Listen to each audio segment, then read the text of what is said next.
Evangelho de João, capítulo 15, versículo 18.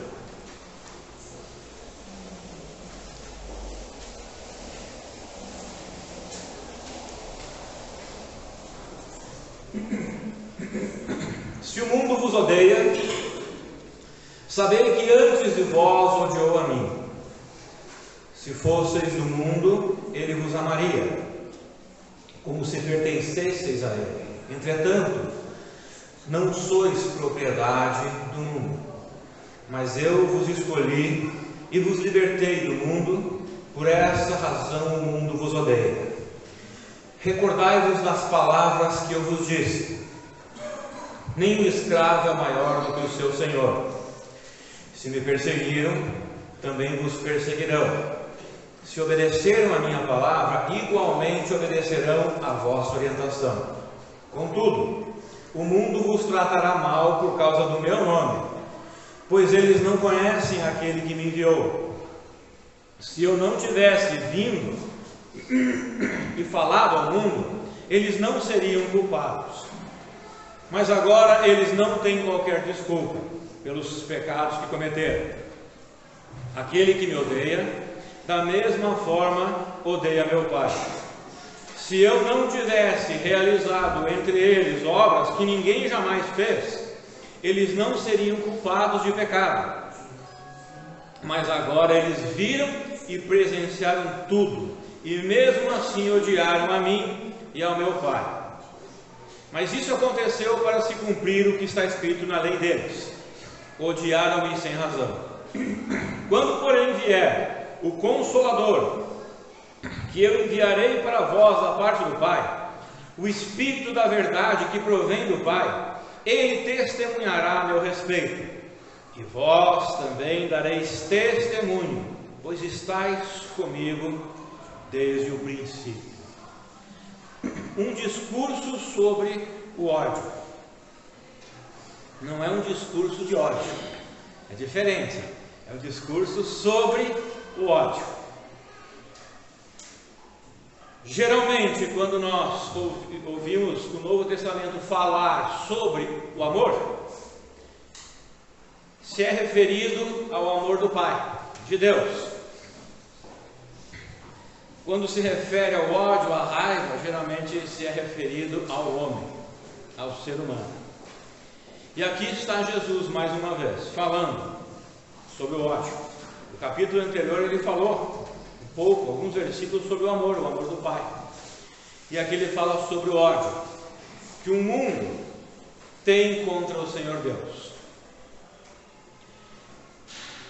E como Deus é Espírito, eles não conseguem então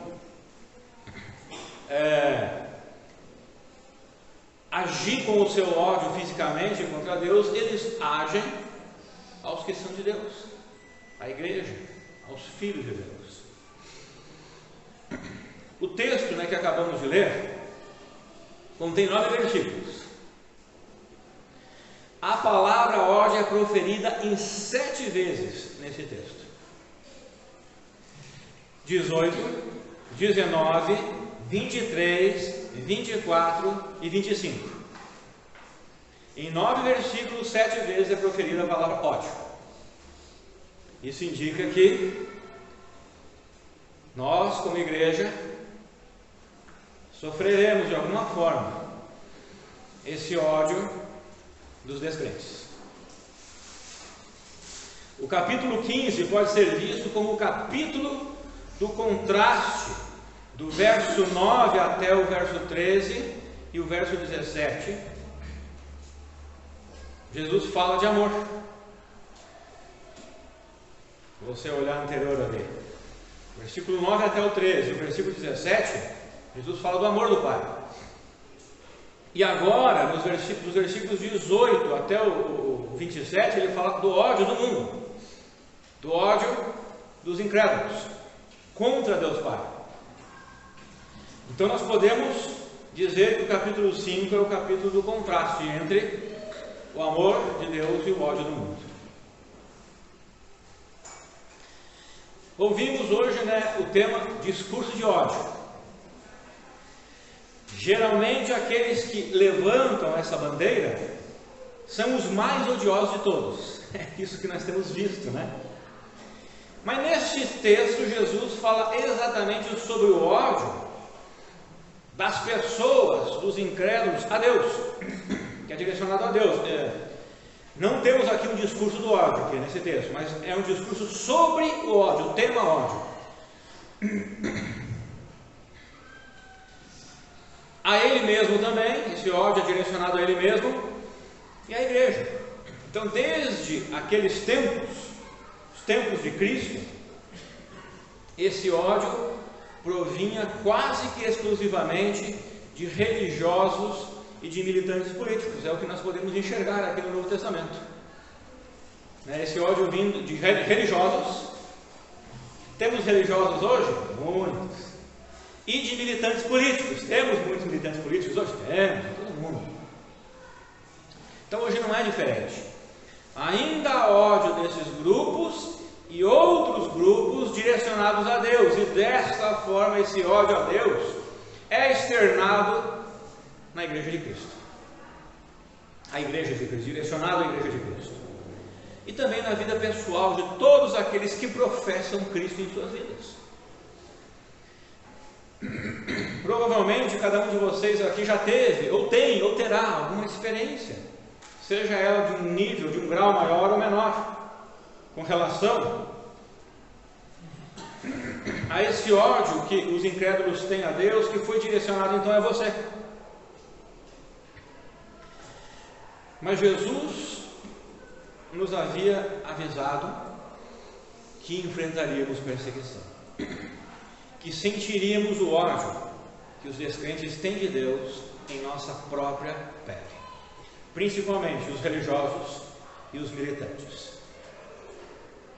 Jesus já nos advertiu sobre essa oposição que enfrentaríamos, então isso não deve ser nenhuma surpresa para nós.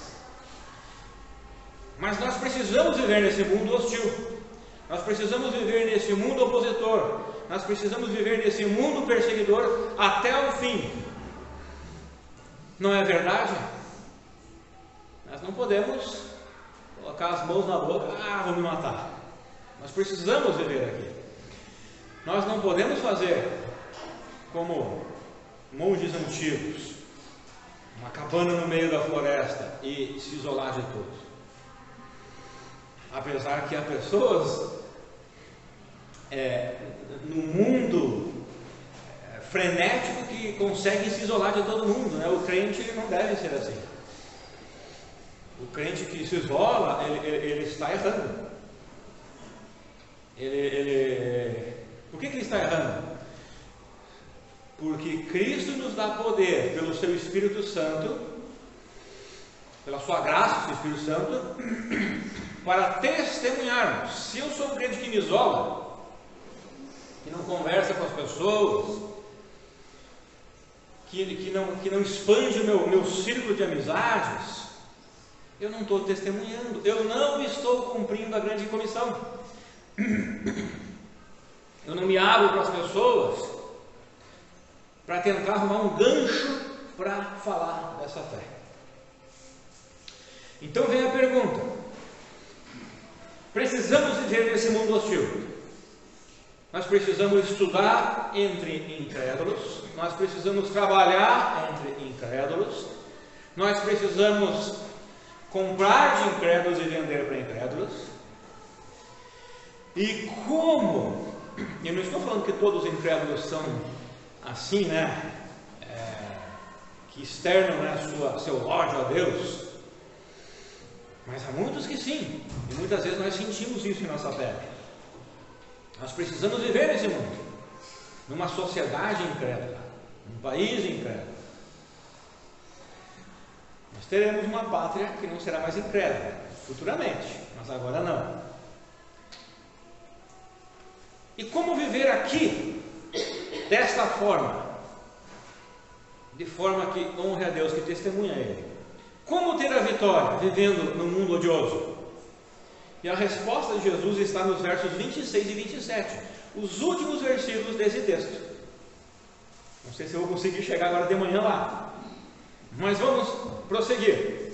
Lembra que Jesus disse, quando Jesus orou, acho que é no 17, né? No capítulo 17, isso, a oração sacerdotal de Jesus, ele orou a Deus e ele disse, eu não peço que o Senhor tire eles do mundo. Às vezes eu fico pensando, Jesus podia pedir para tirar de uma vez do mundo, né?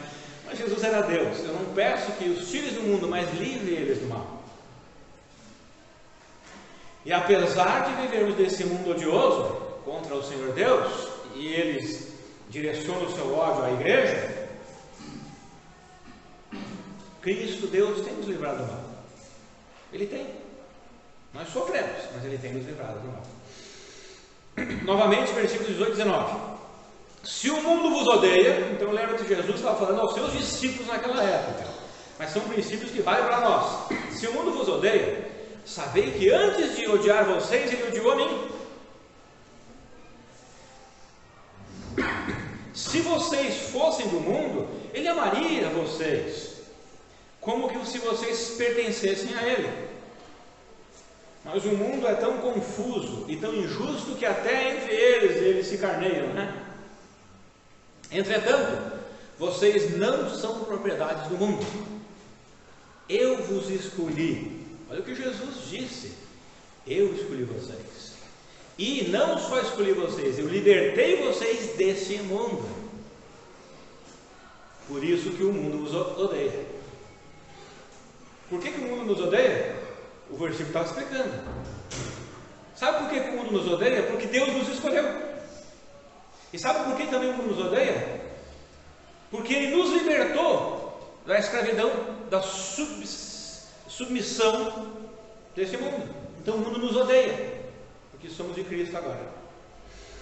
Então, antes de Jesus partir, Ele queria preparar o coração de seus discípulos para a oposição que eles enfrentariam por causa do ódio que os homens têm de Deus. Geralmente, uma nova conversão ao Senhor, ela é provada por um fogo de ódio e oposição dos familiares, dos amigos, na escola, no emprego, dos parentes. Geralmente isso acontece numa nova conversão. Acho que a maioria de vocês já tiveram essa experiência. Colocou a fé em Cristo, começou a ir para a igreja, levar a Bíblia, ó o fanático, ó o santinho, ó, e assim por diante, né? E daí depois, continua firme, quer dar uma experimentadinha aqui na cachaçinha, não quer dar uma experimentadinha aqui, dar uma namoradinha, e assim por diante, né? Eles cometem, essas tentações são perseguições. E a resistência do novo convertido mostra que a sua conversão é verdadeira. De certa forma, a oposição pode ser ruim, mas traz bons resultados. Cristo avisa os seus discípulos que Ele mesmo passou pela experiência da perseguição. Ele sabia o quão doloroso isto era. Ele sabe o que nós passamos porque Ele passou na sua própria pele. Muito mais. Hoje a minha esposa acordou de manhã, olha que interessante, lá em Atos, os discípulos foram presos, né? Iam matá-lo, e um homem lá, não lembro o nome dele, Gamaliel, disse, não vamos matar eles, não, Roma vai vir para cima de nós, vai dar problema. Então não vou falar as palavras delas, deram uma coça neles, né? Surraram e torturaram eles, e soltaram, e eles saíram alegres e felizes da vida. Eu não falei nada para eles, eu fiquei pensando, né? Eu estou longe disso.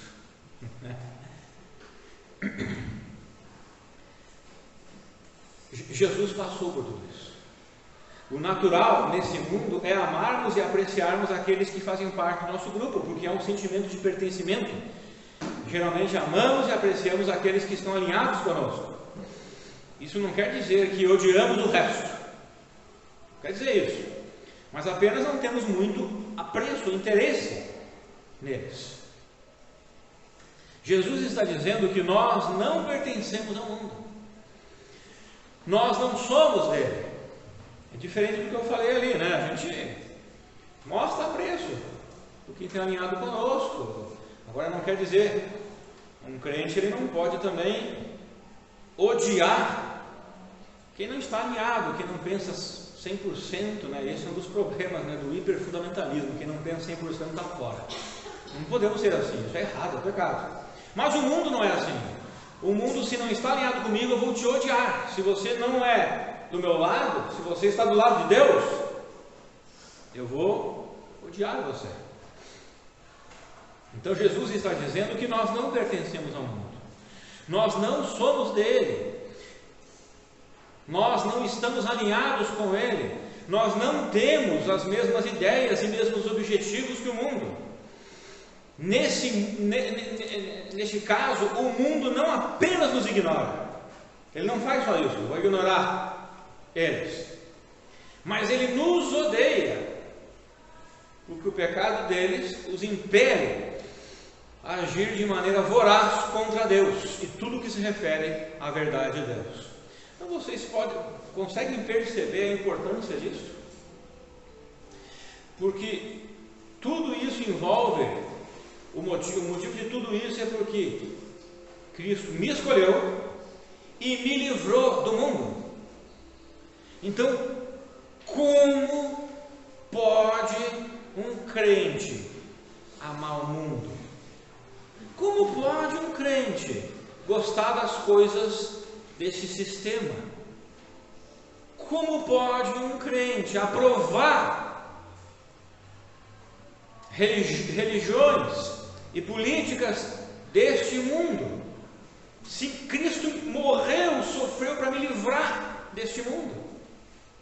Como pode? Não sei. Mas o final do verso 19 é muito interessante. Jesus disse que foi Ele quem escolheu os seus discípulos. Não foi você quem escolheu a Cristo. Ele te escolheu e te impeliu, te convenceu a escolher Ele. Isso pode ser um dos motivos, sim, pelo qual os escolhidos, os não escolhidos, terem ódio dos escolhidos. Apesar de que oportunidades não lhes faltam. Essa mensagem está sendo gravada, vai ser colocada no meio virtual, e pessoas sem Cristo ouvirão. As pessoas têm contato com o Evangelho. Eu sei de irmãos aqui que têm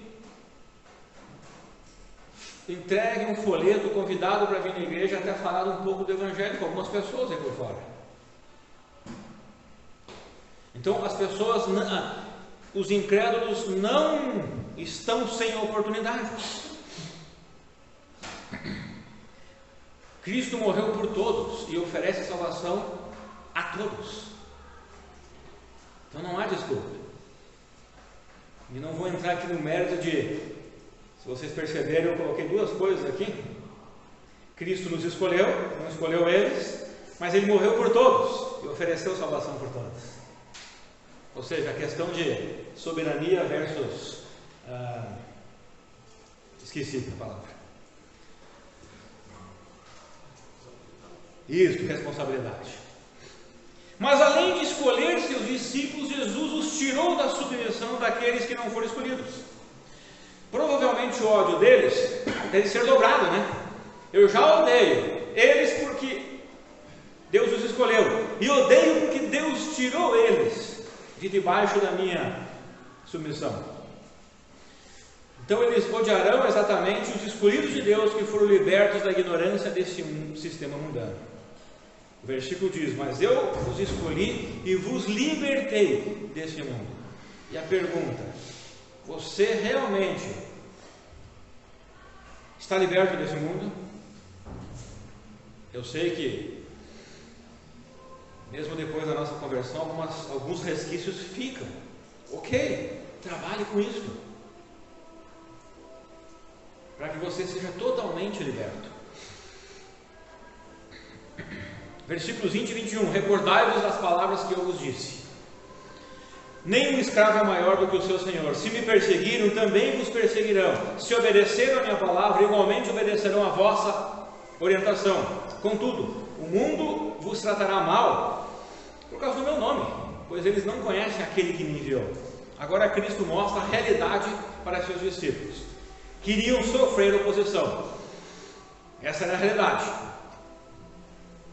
Então, quando alguém coloca a fé em Cristo, nós precisamos mostrar a realidade para ele. Ó, você vai passar por dificuldades na sua família, na sua escola, no seu trabalho. Mas não tenha medo. O Espírito Santo veio habitar dentro de você agora e ele ajuda a enfrentar tudo isso. Mas também isso mostra que nós deveríamos esperar tal oposição. Muitas vezes vivemos confortavelmente, sem grandes problemas, longe de certas tragédias. Mas Jesus disse: olha, se eu que sou Deus passei por tudo isso, quem dirá vocês que são servos? É o que ele está falando no versículo. Então assim, não adianta você se isolar, não querer conversar com ninguém, ou sempre fugir. Uma hora a perseguição vem, a dificuldade vem. Isso deve fazer-nos pensar quem realmente somos. Às vezes brigamos com Deus e até ficamos magoados com Ele por passarmos por certas dificuldades, como que não fosse algo normal. É uma luta só sua? Não, é minha também. Todo dia lutando com isso. Vocês perceberam que algo muito importante é aqui? Eu não devo ser um crente caça dificuldades, caça perseguição, não é isso. Tá? Mas eu também não devo ser aquele crente que quer se isolar, quer viver isolado do mundo. Um crente assim está demonstrando orgulho. Todos nós somos orgulhosos, todos nós demonstramos isso, mas é muito orgulho numa pessoa só. É demais orgulho. Sabe por quê? Porque ele está dizendo que eu não sou teu servo, Jesus. O Senhor não é meu Senhor. E Jesus está dizendo o quê?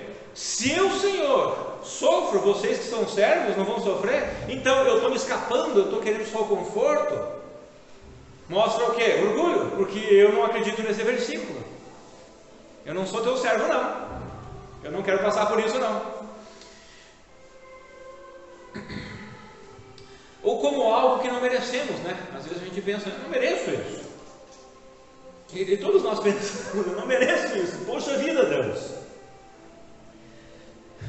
Às vezes podemos pensar que estamos num certo nível em que Deus deve nos livrar das perseguições e oposições. A grande verdade que a Bíblia mostra é que quanto mais piedoso eu for, mais perseguição virá. Essas palavras de Jesus devem nos fazer meditar nessa posição. A nossa posição. Ele é Deus, eu sou um simples servo. O que Cristo faz aqui é extraordinário. Ele diz que somos servos e por isso não somos isentos de oposição. Pois o nosso Senhor foi perseguido, mas também Jesus mostra que nele temos uma grande autoridade. Alguns irão nos rejeitar, mas outros irão ouvir nossas palavras e irão seguir nossas orientações, as quais não são nossas, são as palavras do Evangelho, são orientações do Evangelho, que são anunciadas pela nossa boca através do Espírito Santo que habita em nós. O mundo nos persegue porque ele não conhece a Deus. O mundo está espiritualmente cego para Deus. Você já teve a oportunidade de falar do Evangelho com uma pessoa e essa pessoa colocar fé em Cristo? A colocar de verdade. Não estou falando daqueles que dizem que aceitam e depois nunca mais aparece em lugar nenhum. Isso é a maioria. Mas não, aquele que realmente se falou de Cristo e a pessoa realmente colocou a fé nele e começou a mudança. Você não fica alegre, feliz da vida? Ou até um conselho, já algum crente, você dá o conselho bíblico, não seu bíblico, e a pessoa segue aquele conselho e as coisas dão certo na vida dela. Isso é maravilhoso. Eu nunca me esqueço um especial. Eu morava na cidade chamada Vacaria e eu trabalhava numa empresa lá, uma grande metalúrgica inglesa, Robert Shaw, né? e tinha um torneiro mecânico. O nome dele era Ismael Ali El Naji. Ele era descendente de árabe. E ele sabia que eu era crente. E ele sempre estava me cutucando. Sempre estava na fila para ir embora, né? Tinha que fazer aquela fila enorme para passar no detector de metal, fila para o almoço, né? E ele sempre estava atrás, lá na frente, me oportunando. E eu na minha sempre, né? Não desistia. Um dia, eu almoçando lá, terminei o almoço, levantei, coloquei minhas coisas lá para lavar, e saí. Quando eu saí, ele estava atrás de mim já, ele estava me cuidando. E ele veio do meu lado, o Rafael, eu queria saber de Deus. E eu olhei para ele: rapaz, pode sair daqui, mano, você só quer brincar. Ele sempre foi assim, né? Ele: não, dessa vez é verdade, o meu irmão morreu, eu acho que ele foi para o inferno e eu quero saber de onde é que eu vou. E começou a chorar. Aí eu: opa, o negócio está sério, né? Ele disse: mas eu não quero te atrapalhar o teu descanso agora. Mas que descanso o quê, meu? Você quer saber do Evangelho? Não existe descanso. Eu vou passar a tarde inteira pescando diante da minha prancheta de desenho, mas eu vou falar do Evangelho para você agora. Então eu falei do Evangelho para ele. Até hoje, que eu saiba, nós temos ele, né? Ele é crente. Ele, a esposa, já tem um filho grande. São tudo colorados, viu? Tudo Inter. E daí ele disse: então, vai fazer uma visita em casa. Vou, a gente marcou. Liguei para o pastor: vamos lá fazer visita para ele. Chegamos lá, estava ele, acho que uma das irmãs, eu não lembro, o irmão mais novo, a mãe e a vizinha de cima. Tinha um batalhão de gente lá. A gente chegou lá. E a noiva dele. Ele colocou a fé em Cristo, a noiva colocou, a mãe colocou, o filho mais novo colocou, mais tarde uma das irmãs colocou também. E casou com um irmão da igreja lá, Igreja Batista de Vacaria. E todos eles colocaram a fé em Cristo de verdade. Não foi brincadeira, não foi assim: eu quero. Não. Sábado a gente estava lá, domingo já estava na igreja e nunca mais pararam de ir na igreja. Nós precisamos pedir a Deus oportunidades. Sair do nosso conforto, sair do nosso lar no frio, perder o descanso do almoço. Falar do Evangelho não adianta. Imagina, Deus me deu a oportunidade, eu nem estava indo atrás dele, e Deus abriu, escancarou as portas. Eu vou aproveitar isso. Agora, o mundo está espiritualmente cego para Deus. Ele não conhece Deus. Esse conhecer que ele fala aqui nesse texto não é a palavra no original gnóstico. No grego, conhecer geralmente é gnóstico. E essa palavra gnóstico significa um conhecer íntimo. E também é usado para intimidade conjugal. Quando fala que José não a conheceu, não conheceu Maria, ele não teve intimidade, relações com ela. Essa palavra gnóstico está lá. E essa palavra gnóstico também é usada para o nosso conhecer a Deus, nosso conhecimento de Deus. Então, para vocês terem uma ideia da profundidade que essa palavra quer dizer quando a Bíblia se refere a conhecer a Deus, não é só um simples conhecer, é um conhecer intimamente.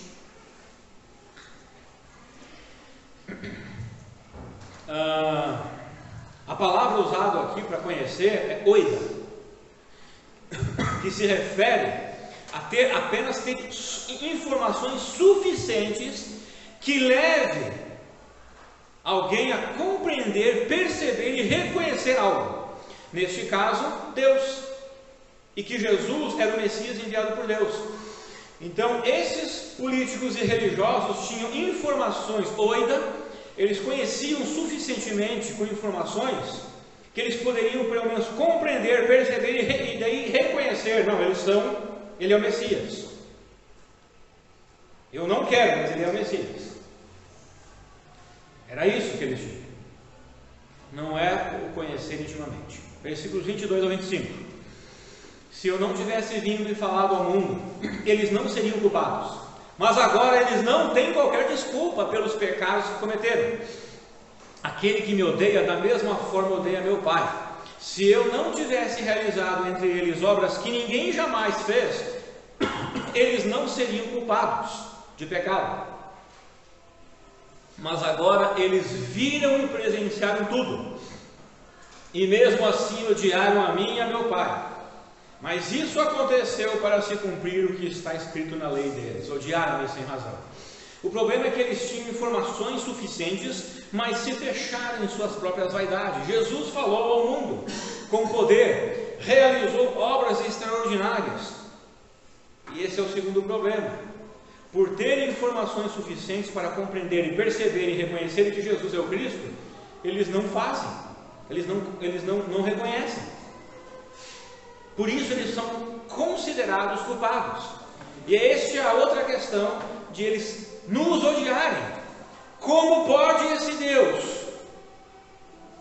me culpar se eu sou um religioso bonzinho?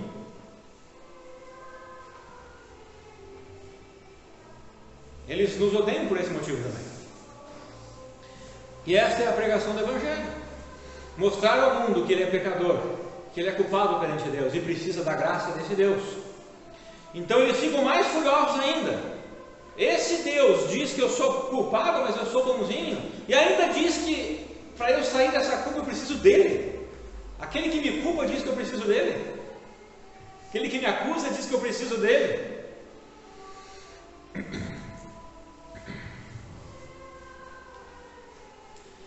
Então, através de nós, da igreja, eles tentam atingir Deus,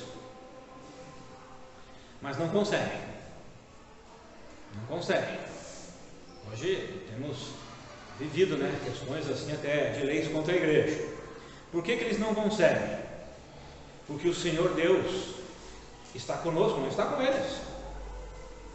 O Senhor Deus é que nos fortalece. Dessa forma o mundo ainda fica mais furioso, porque eles tentam nos atingir e não conseguem. Eles cultuam os deuses deles. As religiões africanas que foram trazidas como cultura para o Brasil e trazem isso para os seus meios. Eles adoram o Deus deles, tentando nos atingir e não conseguem. Porque o verdadeiro Filho de Deus, ele atrai o ódio dos inimigos de Deus. Mas Deus nos protege, Deus livra-nos do mal. Essa oposição e essa perseguição não se devem a um agir grosseiro para com os incrédulos. Tipo, eu sou mal educado com os incrédulos, eu vou agir grosseiramente com eles. E daí eles revidam. Não é isso, não é essa questão de agir de uma forma inadequada com as pessoas que não têm Cristo. Não é. A perseguição e a oposição nas quais Cristo está falando é pura e simplesmente por se identificar com o nome de Cristo e de viver piedosamente por Cristo. Infelizmente, apesar de que existem sim cristãos que agem de forma inadequada, de forma grosseira, e vimos isso principalmente nas redes sociais. E daí é claro que vai ser revidado, o outro lado não vai ficar quieto, mas o que Cristo está falando não são desses cristãos. O que Cristo está falando, que a Bíblia aqui está falando, o que Cristo está falando através da sua palavra, que são cristãos que não são mal educados, que são educados, tratam com educação os outros, com respeito, mesmo assim são perseguidos porque vivem o Evangelho. As palavras e as obras de Jesus condenavam os incrédulos, e as palavras e as obras dos cristãos fiéis farão o mesmo efeito na vida dos descrentes. No versículo 25, Jesus diz que ele sofreu para se cumprir a profecia que estava prevista na lei, conforme Salmo 109, 3 a 5. Depois você pode ler esse salmo aqui, tá?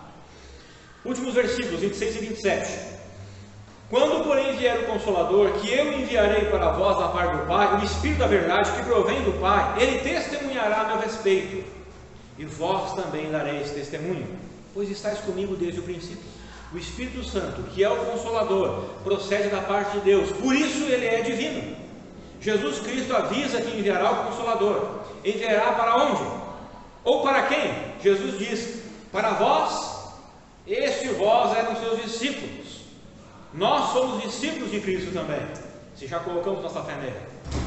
Dessa forma, esse Consolador veio para mim e para você. Veio ao mundo para mim e para você. Aqui está a resposta de como viver num mundo hostil, piedosamente. Como viver diante das perseguições e oposições. Como anunciar o Evangelho no mundo que é inimigo do Evangelho. Através do Consolador que vive em nós, que veio da parte de Deus para nós. Temos Deus vivendo conosco. A palavra para Consolador no original é Paráclitos, conselheiro, ajudante, encorajador, confortador, alguém enviado para socorrer outra pessoa. Esse é o Espírito Santo que habita em você. Ele é o seu conselheiro, o seu ajudante. E não ajudante em termos de que é um servo menor, é que é para te socorrer, para te ajudar. Ele é encorajador, ele te conforta, te encoraja, ele foi enviado para socorrer você. E no Novo Testamento, essa palavra, Paráclitos, se refere exclusivamente ao Espírito Santo. O verso ainda diz que o Consolador testemunharia sobre Jesus, ou manifestaria Jesus. E o Espírito Santo tem testemunhado e manifestado de Cristo ao mundo. E uma das maneiras que ele faz isso é usando minha vida e sua vida para falar com coragem sobre Cristo. E também manifestamos Cristo com o nosso modo de viver. Não estamos com Cristo desde o início de sua vida terrena nesse mundo, como aqueles discípulos contemporâneos de Cristo, né? Não é verdade? Não vivemos naquela época. Mas, de certa forma, estamos com Cristo desde o início, ou melhor, somos conhecidos por Deus desde o início, sim. E Cristo é Deus. E Cristo sempre existiu.